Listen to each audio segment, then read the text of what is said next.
At dahil nga sa nagtitrending itong Spanish bread, kaya sinubukan naming gumawa gamit lamang ang air fryer. So ang una, naglagay muna ako ng fresh milk sa malinis sa planggana. Sinamahan ko rin siya ng isang piraso na itlog. Naglagay din ako dito ng 2 scoop ng asukal, 2 scoop ng yes powder, dapat yung hindi patay habes, at tinalo-halong ko lamang sila para mag-mix all together yung kanyang mga ingredients. Siyempre, gagamit tayo dito ng all-purpose flour o kaya bread flour. At tinalo-halo ko silang mabuti. Tapos nagtunaw ako dito ng butter. At sinama ko sila doon. Saka ko sila hinalo-halo-halo na parang ganyan. Kailangan ma-achieve natin yung ganyan, no? Kailangan magiging ganyan siya. Mahirap talaga yung pagmamasa dito, bes. Dahil nga gusto namin matikman yung nagtitrending na Spanish bread. Kaya hayun, ginawa namin dito sa bahay.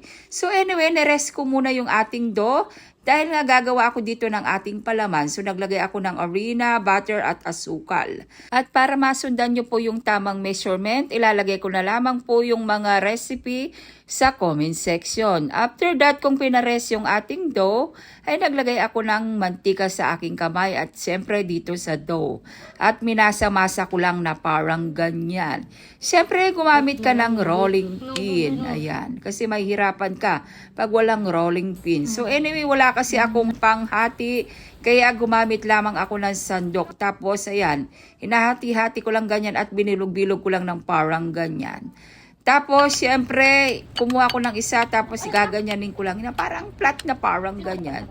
Siyempre, gumamit ka ng rolling pin. At ito na yung ating palaman na ginawa natin kanina. Ipapalaman natin at iro-roll lang naman natin na parang ganyan. So, anyway, mga best, kung gusto nyo lagyan siya ng cheese, pwede rin naman. Pero sa amin, tinry po namin yung nilagyan ng cheese at niroll lamang namin na parang ganyan.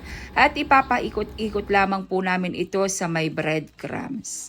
After that, na napaikot sa breadcrumbs, ay i-rest na naman namin ito ng 20 minutes. Tapos, nilagay namin dito sa may oven, toasted, at yung iba naman sa may air fryer. Ito po yung sa may oven toasted. Bali, tinosted lang namin ito o niluto namin ng mga 5 minutes lang siguro.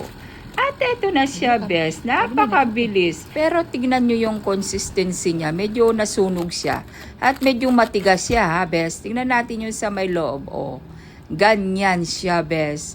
In fairness, mga best, masarap siya. At eto naman yung sa air fryer. Tignan nyo, saktong-sakto. Napakasarap nito, best. Kahit na medyo sunog siyang kohonte, malambot yan. Hindi katulad dun sa may toasted na oven. Matigas. Ito talagang malambot at talagang napakasarap. Saka isa pa lasang-lasa ko yung cheese niya, best. So, ayun lang, best. Share ko lang. Ingat. God bless. Bye!